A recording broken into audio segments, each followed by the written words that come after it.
Hey everybody, in my quest to learn more about journaling, I recently interviewed Sam Buettner, who has used journaling as part of his process on long distance, grueling hikes, including 123 days on the Pacific Crest Trail and several other long distance hikes. He was originally inspired to journal by Jack Kerouac and the Dharma Bums. His addiction to the freedom of travel has sent him on multiple trips such as this, including the Pacific Crest Trail in 2017, and journaling for him has been a way to remember. His next trip will be to Colombia.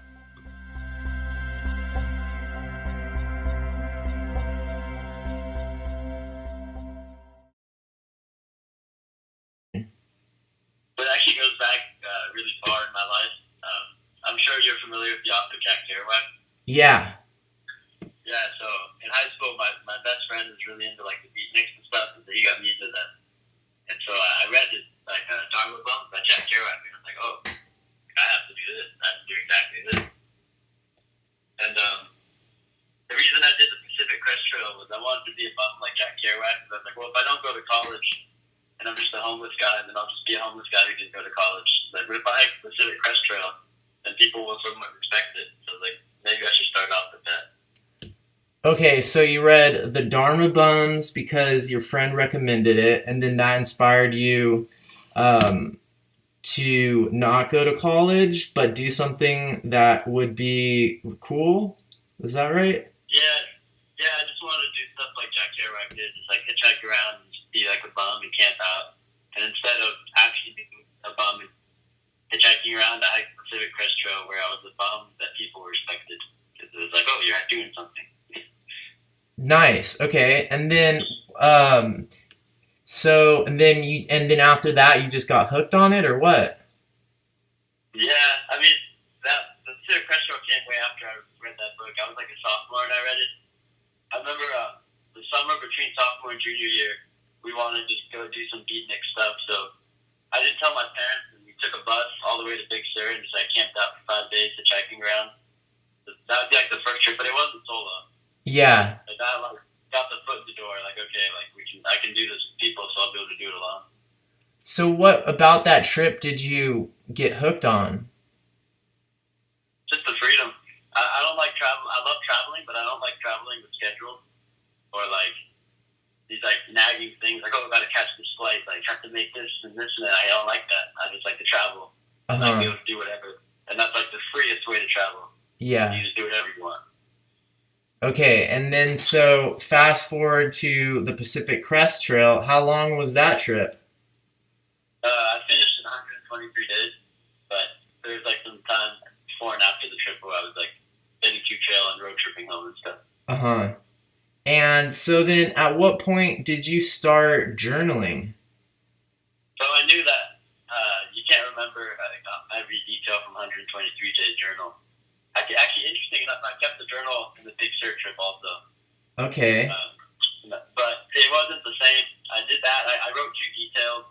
I just wrote what happened. And by the time I got to the Pacific Crest Trail, I stopped writing so much about what happened and just how I felt, you know? Uh-huh. If you remember how you felt, you'll remember what happened and what made you feel that way. Okay, so during the Big Sur trip, you were trying to capture like all the details of what was going on? Yeah, I did it too. I mean, it was like I was just documenting every single thing, and it was like I wrote so much, like 5 pages for each day, and I was like, okay, I'm not writing a novel. Okay, so then on the Pacific Crest Trail, you were just writing mostly about how you were feeling at the end of the day, or? Yeah, and I started doing it in the middle of the day, so I could get to camp and just go to sleep immediately. Uh-huh. But then I realized it's better to do it at the end of the day, so I switched back to going at the end of the day. Yeah, it was kind of summarizing. Okay, and so you before that, was the Big Sur trip the first time you started journaling, or had you been doing it before that? Yeah, I only think it's worthwhile journaling if you're doing something worthwhile. So that was the first time I did it, because I was like, my daily life sucks, I'm not going to journal that. Okay. The big picture is like when I started. I only journal when I'm traveling. Okay, got it. And so do you feel like it's doing something for you during the trip? Like it's fulfilling a certain role during the trip? Um, I feel like it's more for me something just to look back on. But Okay. also, my journaling style has progressed now. Like, I like to make my journals look very like nice and like artistic, and I draw. So I try to do like a drawing at least each 2 pages, you know. Oh, cool. So Okay. now it's a little more fun now. Yeah. Okay, all right, got it. So what kind of stuff do you draw? Um, Good question. Anything that I find interesting out there. Not so much sceneries because you can just take a picture of that, but Uh-huh. just like interesting things. So you're Like drawing what you see, not like you're not just like making up stuff or something. it depends. I'm like I'll draw a map of like the area and like the place I've been, or if something like inspires me, like in the Alps, I drew a lot of stuff representing how I felt. Like Yeah. I put the end destination and like a bunch of mountains and then like a skull in front of that because that's how I felt. Like I had to go deep with like death to get to the end. And Yeah, stuff. nice. So like it's not stuff I see necessarily, but stuff I feel out there. Like Uh-huh. it just represents. Cool. And so that all started already on the Big Sur trip. You were already doing some drawings in there? No, I don't think I did any on that one. But on No, the and on the Pacific Crest Trail, I did very very few drawings. It uh-huh. wasn't until after when I decided I should do more. Okay, so go through how many different ones of these through hikes have you done now? How many direct? Yeah. I've done one big one. I did a Pacific Crest Trail, 2,400 miles. I did 500 miles in the Alps, and then like this really short 200-kilometer one in Corsica. And then I started one in Arizona, but only went 1/5 of the way for 10 days, and I didn't make it. So Okay. not that many. Okay, so Pacific Crest Trail, the Alps. Yeah, So Corsica. that's in Switzerland, the Alps. I was in the Italian state of Piemonte. Okay, so the Italian Alps and Corsica and Arizona. Yeah, So four of these pretty big trips, and you journaled on all of them, you'd say? yeah, yeah. I just got a new journal for each trip. Oh, you like to have a new journal for each trip. Yeah, I get the pocket-sized ones because weight is a lot of counts when you're hiking. So Right. I get the little pocket-sized ones, and I get a new one for each trip. Even if I don't fill it up, it's just nice to have like a fresh one. Yeah, yeah, okay. I know the feeling with that. Okay, so then well, it sounds like those four different trips would all be pretty different. I guess I had like in my mind like that you were doing mostly things that were similar to the Pacific Crest Trail because I was going to ask Yeah. you to sort of like walk me through or describe like a typical day on the trail, but I guess it would be No, they're all pretty similar Oh, in really? that way. I mean, they're different environments, but hiking 30 miles a day is hiking 30 miles a day. Okay, so describe your typical 30-mile day. You wake up with the sun, eat a Cliff Bar, break down camp for 20 minutes if you're going fast. Start hiking, make it about 2 hours before like the crippling hunger gets to you, and then you have to eat a real breakfast. Before the what gets to you? The crippling hunger. Oh, You okay. you Yeah. get so hungry. So you eat breakfast, hike for another 45 minutes, get really hungry again, eat a Cliff Bar while walking, stop to get water, hike another 45 minutes, eat lunch, and you just kind of like take about 30 minutes, eat like 1,000 calories as fast as you can, and you keep hiking, and then eating the whole time you're walking, and then 2 hours after lunch you usually have like dinner, which is just like ramen, and then you hike for like another 2 hours and set up camp. And it's just like hiking. It's not really exciting the day to day. Uh-huh. And then you journal when you're right before you go to sleep then? Yeah, what I transitioned to when I get to camp, I'd write for probably 15 minutes, and this is why I didn't do any drawing for the Pacific Crest Trail because I just didn't have time because I was trying to hike so much. You get to camp, set up your tent, you you lay there and then you like write for 10 minutes and then you're done. And then go to sleep. So you think you do 10 minutes of journaling a day? Yeah, I'm a Pacific Crest Trail. Yeah. Oh, okay. And so what do you think on your other trips? In the Alps, since I was a lot less in a rush, I would just like stop sometimes midday for like an hour and just draw something that I wanted to draw, like like sitting on a rock or something. Okay, got it. Cool. And so like while you're walking, what are you doing while you're walking besides like looking where you're putting your feet and snacking? On the 30-mile days, you kind of get like this, like, we call it hiker zen mode. Uh-huh. And like, you'll kind of just like hike for like hours and kind of not even realize it. And you kind of look up and be like, huh, everything looks different, you know? Yeah. Listen to a lot of music also. Okay. Have you ever heard of the expression of like a flow state? No. So, or peak performance is the other term that people talk about, but it's like with athletes or race car drivers and people like that when they have, but anybody can achieve it. It's like the moments when you don't realize that time is passing or you're performing at such an optimal level that it almost feels like you're not there making the decisions and it sort of that's what it reminded me like when you said the hiker zen or Yeah. what'd you call it? Hiker zen mode, yeah. Hiker zen mode. That's what I call it. I don't know if everyone calls that. Yeah, that sounds like exactly the same thing. And then do you ever write about the stuff that you think about while you're so you're not really like thinking about stuff then very much while you're walking, I guess? It goes in and out. Some days I'll think about like stuff. I mean, it's weird. Some days it comes back really hard. Like the last day in the Alps, I was like hiking these rolling hills to the Mediterranean, and like childhood memories just were like flooding back, and all these things I wanted to tell people from my past. And so I wrote that stuff down. And if I get like thoughts about someone, I'll like write that down and usually like send them a picture of it. Oh, nice. That's cool. All right, well, let's get a little bit. So that was a cool description of sort of like the typical day.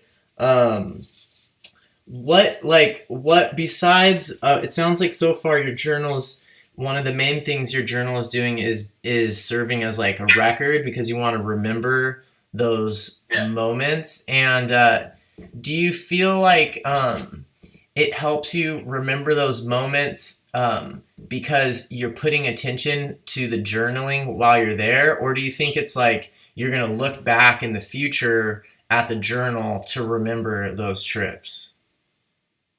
Yeah, definitely looking back. I don't like think about writing everything down in my journal all day. Like it definitely crosses my mind occasionally, but I think it's more for like looking back in the future, just reading it. Okay, got it.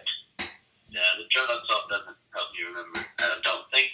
Although time will tell. Okay, cool. So, you already went into this a little bit, but let's get tactical about like what kind of, if you could just describe like what kind of journal you use or the size or the what like pen or pencil, and then also just like how you start. Like, do you know how some people they go dear diary and then they start writing as if they're writing a letter to someone, or how do you decide like what you're gonna say and stuff like that?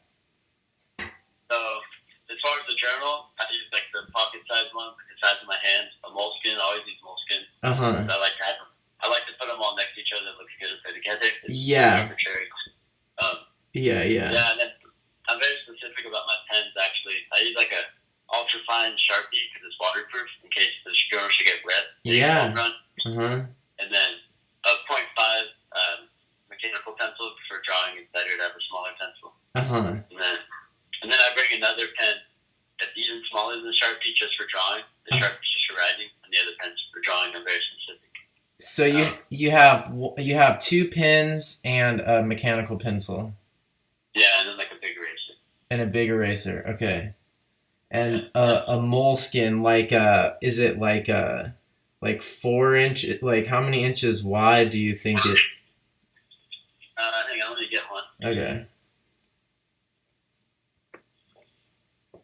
Yeah, I would say it's like 5 inches tall and then like 3 inches wide. Okay. Cool. It might get, yeah. And then so then what about like how do you start or decide what you're gonna write about each day? Um, I just write like it depends for each trip. It's a little different. I usually write like always a heading, like the date. Mm. On some trips, I'll write other headings like the date and then the elevation I'm at or where I'm at, or just like a funny title for the entry of like to describe it. Yeah. But usually, yeah, I don't write like year or anything. I usually just put the date and then just go into writing. And do you ever have writer's block? When I do, I'll just describe what happened during the day. If I don't have anything like poetic to say, I'll literally just describe what I did because that's always something to write about. Because I always knew what I did. Yeah, so it sounds like I mean it sounds to me like by the time you get to camp there's always something to write about. Yeah, and some days I don't write at all because I didn't think there was anything. Yeah, okay. Cool. And so like do you feel like cuz you're out do you ever get lonely when you're out there? Oh yeah, that's why I did finish the Arizona trip. I was like, it's hard to deal with sometimes. Can you say more about that? Yeah, and it's just like that specific trip, I kind of got in my head like, oh man, like I'm really in the middle of nowhere. Like there's people for probably like 10 miles around me. Like I'm just alone in the desert, and just kind of like I would dwell on that while I hiked. I just sit there and like think about it, and it's like, huh. And it just kind of gets to you like, we're a pack animal. It just feels weird to be isolated. You feel vulnerable. Yeah. Did you write about that in your journal? Yeah, I'm sure I did. I haven't even read that journal since actually. That brings up one of the other questions that I had, which is do you look back at them? I haven't reread any of them yet, actually. I've read like a couple of entries, but I haven't reread an entire one yet. Uh-huh. And when you're on the trip, do you ever like say you've been out there for a couple days or a week or whatever, do you ever like while you're opening it up like look at the other pages or you don't even have time for that or Yeah, while I'm out there, like by the end of the Pacific Crest Trail, I was reading some of my like first entries, and it's like it's crazy. I didn't even remember like writing stuff like that, and yeah. it's just like it was crazy. It was like almost like a different trip by the end, and it was like cool. I was really happy in that moment to have journal. Yeah. Cool. Well, so now that you're back home, what are you're not journaling at all now that you're home? No, not at all. And how do you like have you seen your friends that you went on the Big Sur trip with? Yeah, I've definitely announced them since.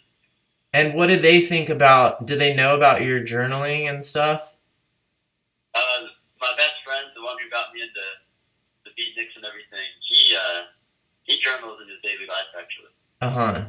And Yeah. has he looked at your journal at all? No, I've never let anyone read my journal except for like one or two people, and I would just send them very selective things. Uh-huh. Cool. And what do you think you're gonna do with it? You think you're just gonna keep journaling when you do these trips, and then and someday when you're like really old, like look back at them? Yeah, I should probably make a digital copy of them, but yeah, I think it'd be cool to like show my kids and grandkids like, yeah, one time I went on these crazy journeys, and like this is how I felt during them. Yeah, I should make a digital copy in case I don't want to lose them. Right. So you feel pretty attached to the to like the record that or the chronicle of your trips that you've got there. Oh, definitely, it's invaluable. That's the thing I care most about keeping, and the thing I'd be most afraid of losing while I'm hiking. So keep Yeah. it in a very safe spot. Interesting. Wow. Because Okay. everything's replaceable except for that. You cannot get that again. Right. That's really interesting.